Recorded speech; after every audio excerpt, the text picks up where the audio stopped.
Sarah sighed as she placed the last box in her new apartment. The late afternoon sunlight streamed through the bare windows, highlighting the empty spaces that needed to be filled. At 35, starting over wasn't what she had planned, but her divorce 6 months ago had changed everything. This building, with its red brick exterior and quiet hallways, would be home now. The apartment was silent except for the steady drip from the bathroom faucet. Sarah made a mental note to fix it later, but first, she needed to wash the travel dust from her clothes. Gathering her laundry and detergent, she made her way to the building's shared laundry room on the first floor. The room was empty when she arrived, the hum of the fluorescent lights the only sound. Sarah loaded her clothes into one of the washing machines, inserted her coins, and pressed start. Nothing happened. She tried again, pressing the button harder this time, but the machine remained stubbornly silent. "You have to hit it on the left side while turning the knob," a deep voice said from behind her. Sarah turned around, startled. A tall man with kind brown eyes and slightly messy dark hair stood in the doorway, a laundry basket tucked under his arm. He wore a simple blue t-shirt and jeans, but something about the way he carried himself caught her attention. "These machines have personalities of their own," he continued with a small smile, placing his basket on a nearby table. "May I?" He gestured toward her machine. Sarah nodded, stepping aside. "Please. I was beginning to think I'd have to wear dusty clothes forever." The man chuckled and approached the washing machine. With practiced ease, he gave the side a firm tap while turning the knob. The machine rumbled to life, water beginning to fill the drum. "I'm Michael, by the way. Apartment 3B, he said, extending his hand. "Sarah." 4A just moved in today, she replied, shaking his hand. His grip was warm and firm, and she noticed small calluses on his palm. "Welcome to Westbrook Apartments. The building has its quirks, but it grows on you." Michael began loading his clothes into another machine. "What brings you to this neighborhood?" Sarah leaned against a dryer, surprised at how easy it felt to talk to this stranger. "A teaching position at Lakeview College. I'm a literature professor." Michael's eyes lit up. "Really? That's a great school. I actually designed their new arts building. I'm an architect." "That beautiful glass and wood structure? I had my interview there. The natural light in that building is amazing." They talked while their clothes washed, discovering they were both recently divorced and new to the area. Michael had moved to the building 3 months earlier after his marriage of 8 years ended. "The first few weeks are the hardest," he told her, his voice softening. "When you realize how quiet an empty apartment can be." Sarah nodded, feeling a wave of relief that someone understood. "I've been playing music constantly just to fill the silence." "I did the same thing," Michael admitted with a laugh. "My neighbors probably thought I was having dance parties every night." When their laundry finished, Michael helped Sarah fold her clothes, their conversation flowing easily from books they'd read to places they hoped to visit someday. There was something comforting about his presence, like finding an unexpected friend on a lonely day. As they gathered their folded laundry, their hands brushed briefly. Sarah felt a small flutter in her chest that took her by surprise. She hadn't felt anything like that in years, not even in the final years of her marriage. "Let me help you carry this up," Michael offered, lifting her laundry basket before she could protest. They walked together through the quiet hallways, their footsteps echoing softly. When they reached her door, Sarah fumbled with her keys, suddenly aware of his closeness in the narrow corridor. "Thank you for the washing machine rescue," she said, taking her basket from him. "Anytime." Michael's smile was warm. "If you need help figuring out any other temperamental appliances, I'm just downstairs." As he turned to leave, Sarah called after him, "Maybe I could thank you properly sometime. Coffee perhaps." Michael turned back, surprise and pleasure crossing his face. "I'd like that very much." After he left, Sarah entered her apartment. The empty rooms didn't seem quite as lonely anymore, and for the first time since her divorce, she felt a small spark of possibility warming her heart. 3 days passed before Sarah saw Michael again. She had been busy setting up her classroom at the college and unpacking her endless boxes. On Thursday evening, she was returning from the grocery store, struggling with 3 heavy bags that cut into her fingers. The elevator was out of order. Another quirk of the building, she was learning, and she faced the daunting climb to the 4th floor.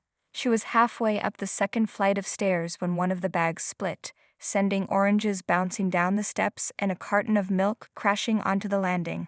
Sarah stood frozen, watching helplessly as her groceries rolled away. "Need a rescue again?" Michael's voice came from above her. He was coming down the stairs, dressed in dark jeans and a gray button-up shirt with the sleeves rolled to his elbows.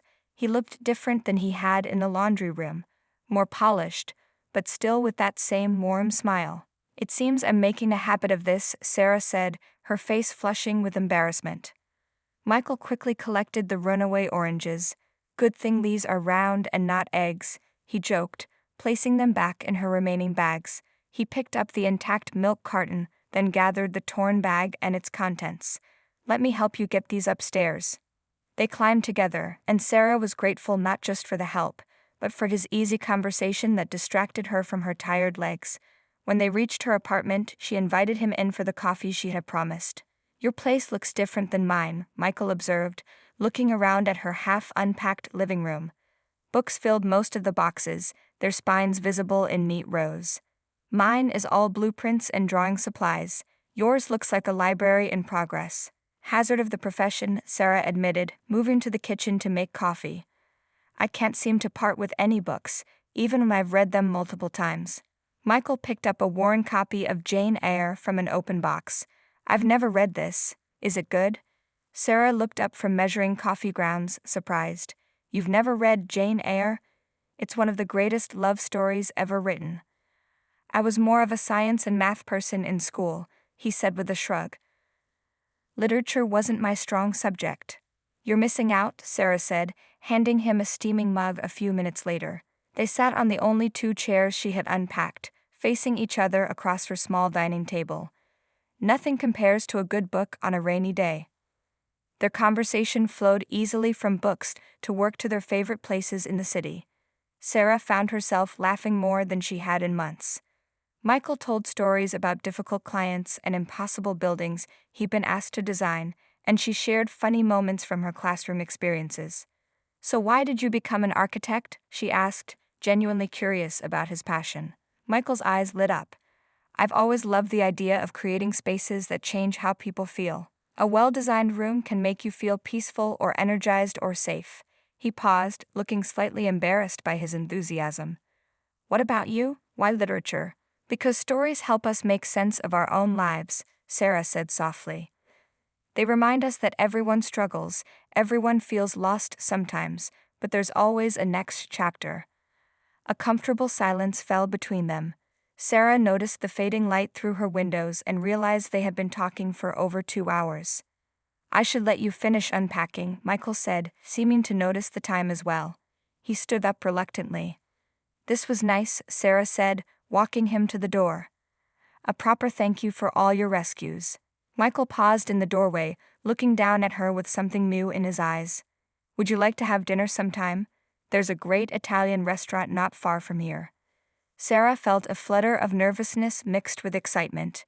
It had been so long since she'd been on a date. "I'd like that," she said, surprised by how steady her voice sounded despite her racing heart.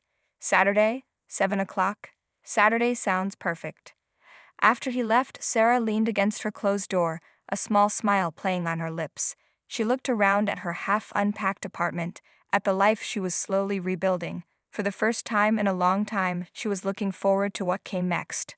Outside her window, the setting sun painted the sky in shades of pink and gold, as if promising that beautiful things could happen after darkness. Sarah returned to her unpacking with renewed energy, wondering what outfit she should wear on Saturday night. Saturday arrived with unexpected rain. Sarah stood in front of her closet, discarding outfit after outfit. She had planned to wear a light blue sundress, but the weather had other ideas. After trying on nearly everything she owned, she settled on a deep green sweater and black pants that made her feel confident. At exactly 7, there was a knock on her door. Sarah took a deep breath before opening it. Michael stood there in a navy button-down shirt and dark jeans, holding a small bouquet of yellow daisies. His hair was still slightly damp from the rain, and Sarah fought the urge to reach out and brush a drop of water from his temple. "You look beautiful," he said with a genuine smile that made her cheeks warm. "Thank you. So do you?" I mean, handsome, not beautiful. Sarah stumbled over her words, then laughed at herself. It's been a while since I've done this. Me too, Michael admitted, handing her the flowers. I wasn't sure what kind you liked. Daisies are perfect. Sarah invited him in while she found a vase. The simple flowers brightened her kitchen instantly. They walked to the restaurant, sharing an umbrella Michael had brought. The rain had reduced to a gentle drizzle, and the streets glistened under the lamplight. Their shoulders bumped occasionally as they navigated the narrow sidewalks, and each time Sarah felt a small thrill run through her. The restaurant was warm and intimate, with soft lighting and the rich smell of garlic and tomatoes in the air. They were seated at a corner table, partially hidden by a decorative wine rack.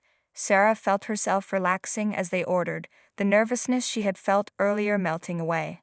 So, Michael said after the waiter had taken their order, "Tell me something about Sarah that I don't already know." Sarah thought for a moment. "I used to want to be a ballet dancer. I took lessons for 10 years, but stopped when I went to college." "I can see that," Michael said, studying her with interest. "You move gracefully. What about you?" Sarah asked, sipping her wine. "Any childhood dreams?" "I wanted to design roller coasters," he admitted with a laugh. "I used to build these elaborate tracks for my toy cars, with loops and jumps that drove my mother crazy." Their food arrived, and they continued sharing stories between bites of pasta and sips of wine. Sarah found herself telling Michael things she hadn't told anyone in years, about her parents' difficult divorce when she was 15, about her love of thunderstorms, about how she sometimes read poetry aloud to herself when she couldn't sleep. Michael listened with genuine interest, asking questions that showed he was truly paying attention. In return, he told her about growing up with 3 older sisters who dressed him up for tea parties, about breaking his arm trying to build a treehouse when he was 12, about his dream of someday designing a library. "A library?" Sarah's eyes lit up. "That's my dream building." "I've always thought libraries are magical places," Michael said. "Rooms full of other worlds, all waiting to be discovered." The way he said it made Sarah's heart skip. Here was a man who understood the power of stories, even if he hadn't read many of the classics. After dinner, they walked back to their building slowly, neither wanting the evening to end. The rain had stopped, leaving the air fresh and clean. They paused at a small park near their building, sitting on a damp bench to look at the city lights reflected in rain puddles. "I had a wonderful time," Sarah said softly, turning to face him. "So did I," Michael replied. In the gentle light of the street lamp, his eyes were warm and inviting. He hesitated, then slowly reached out to tuck a strand of hair behind her ear. His fingers lingered on her cheek, and Sarah felt herself leaning into his touch. Michael moved closer, giving her time to pull away if she wanted.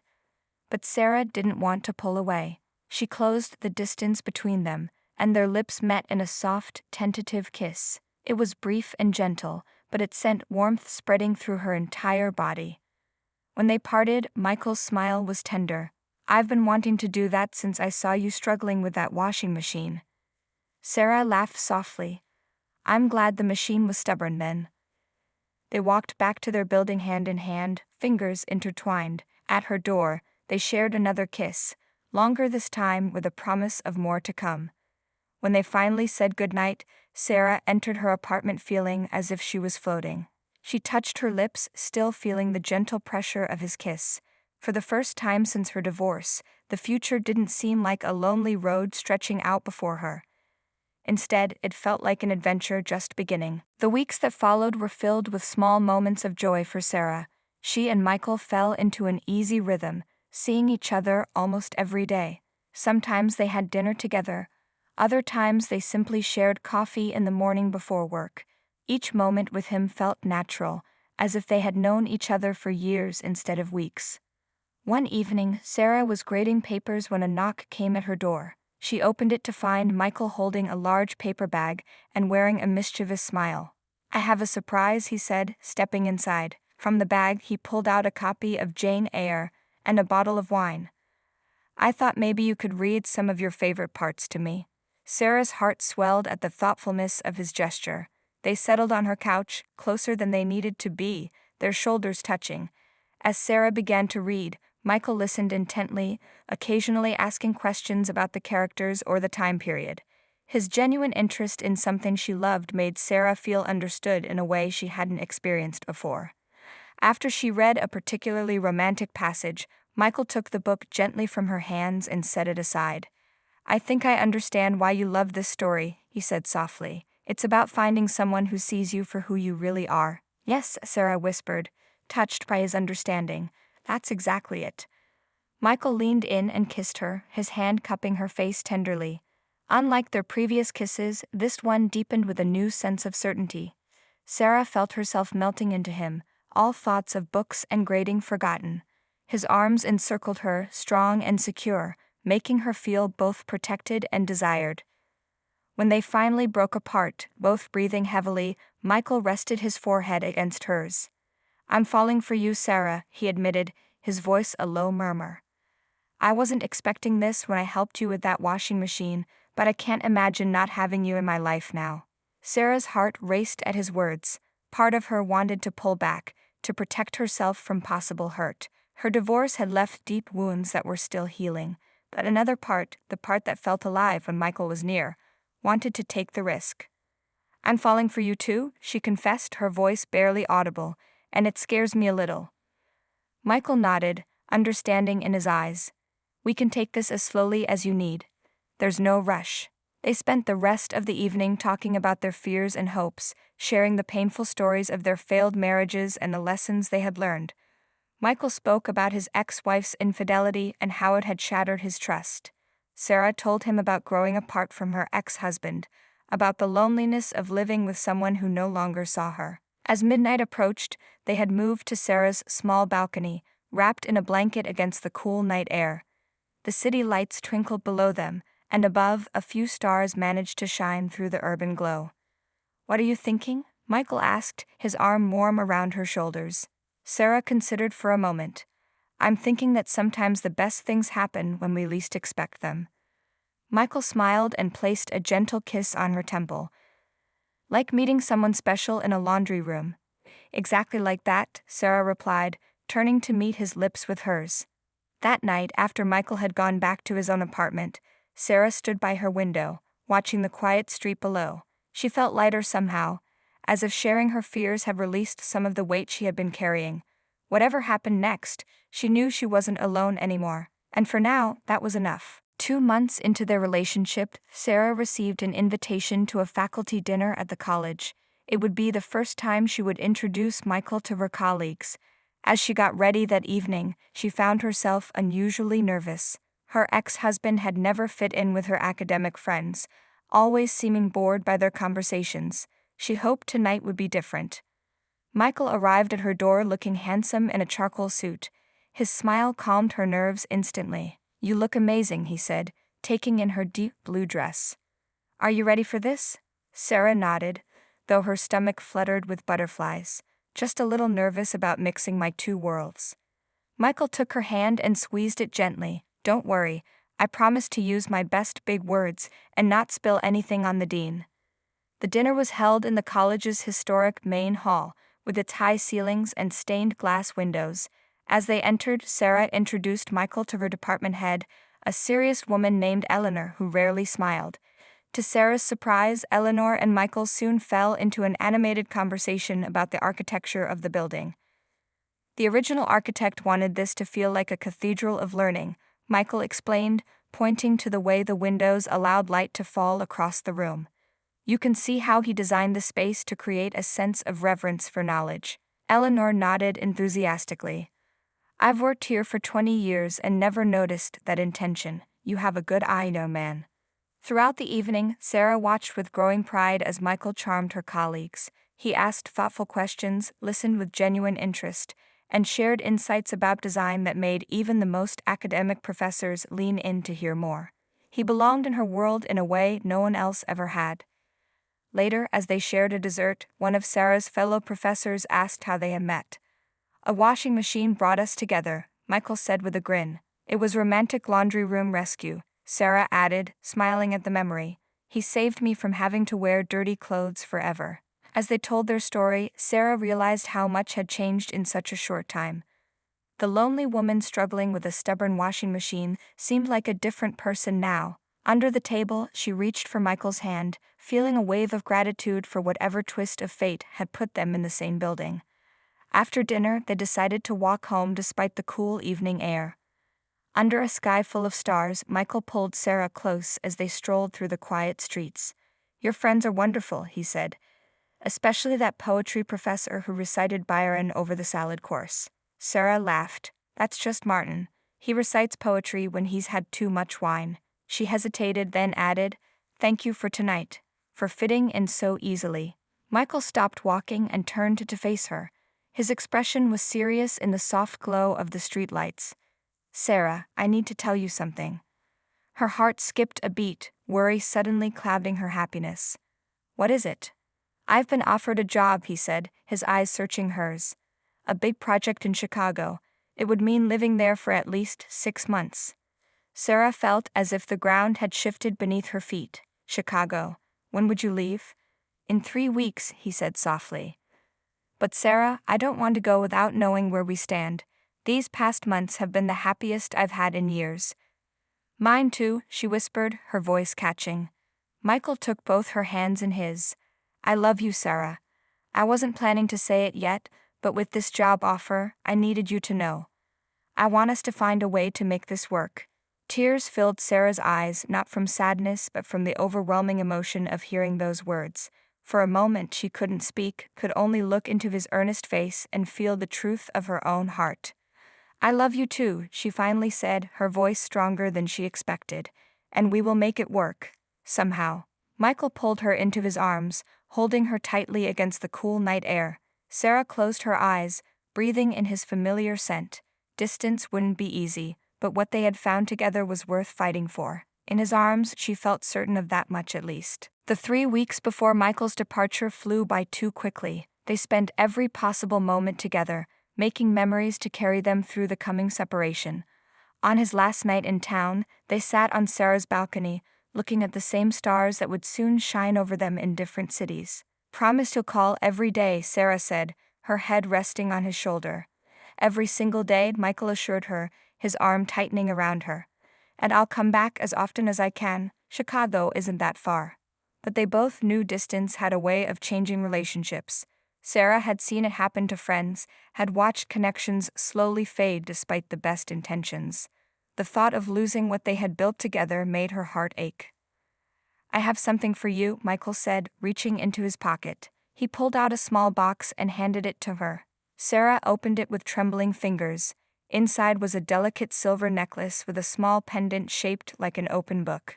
"So you always remember that our story is still being written," Michael explained as he fastened it around her neck. "Distance is just another chapter, not the end." Sarah touched the pendant, emotion making it hard to speak. "It's perfect," she finally managed. "I have something for you too." She went inside and returned with a package wrapped in simple brown paper. Michael unwrapped it carefully to reveal a leather-bound copy of Jane Eyre.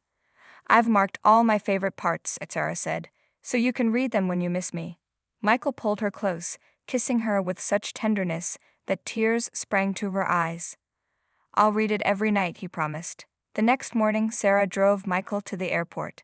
They held hands tightly as they walked to the security checkpoint, neither wanting to let go. Around them, other couples were saying similar goodbyes, but Sarah felt as if they were alone in a bubble of shared heartache and hope. "This isn't goodbye," Michael said, cupping her face in his hands. "It's just see you soon." Sarah nodded, trying to memorize every detail of his face. "See you soon," she echoed, her voice barely audible over the airport announcements.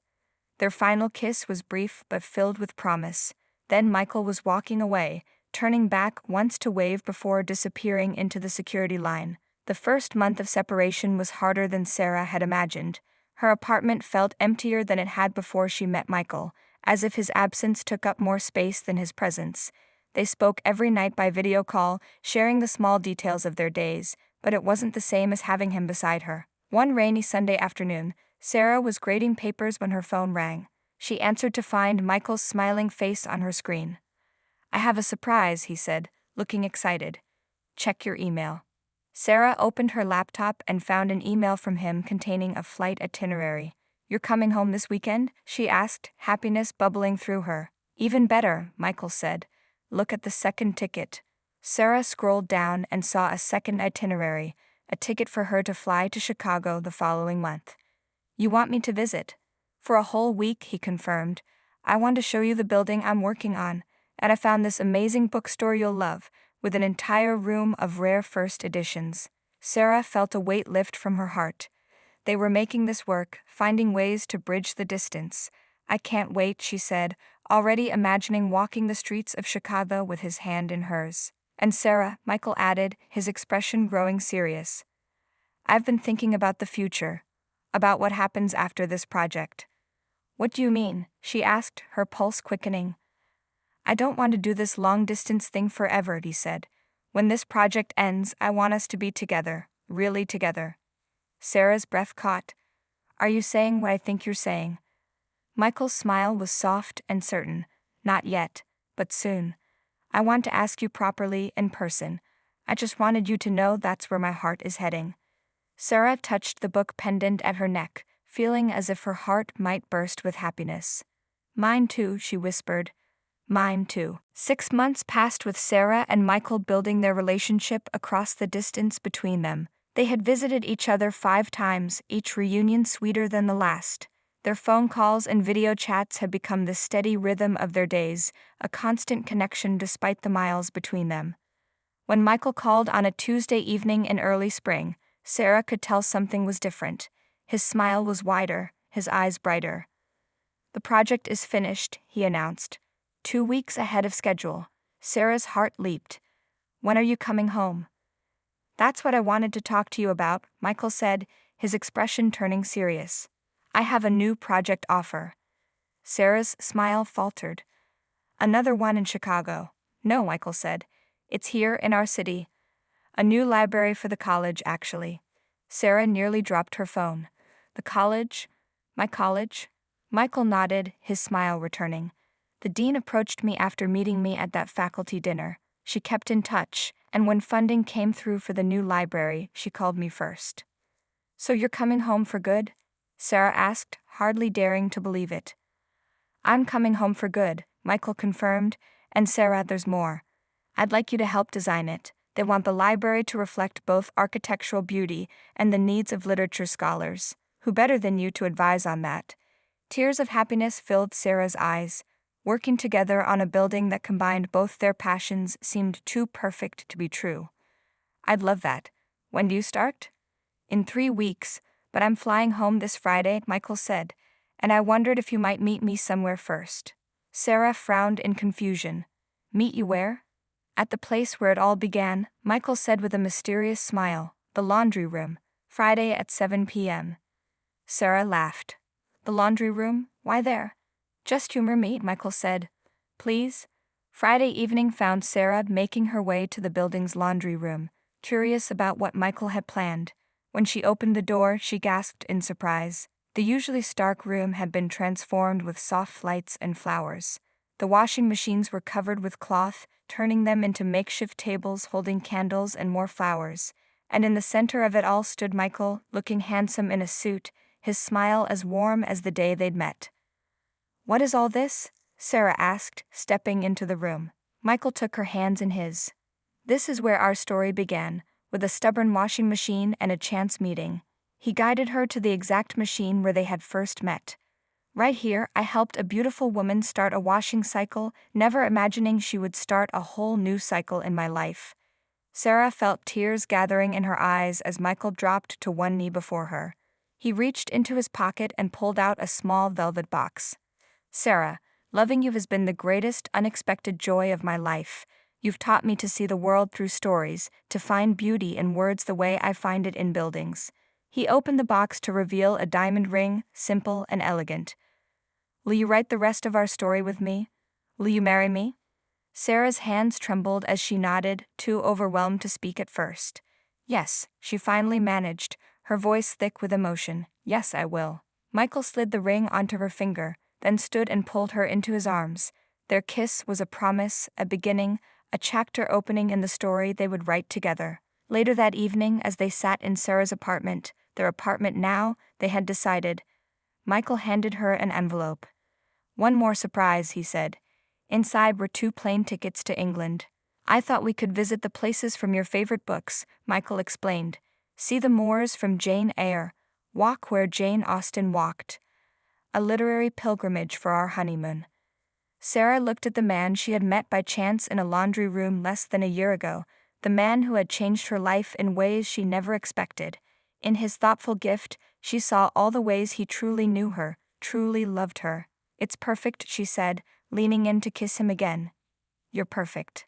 Outside her window, the first stars of evening appeared in the darkening sky, but Sarah didn't need to wish on them anymore. Everything she had ever wished for was right here, in the story they had only just begun to write together.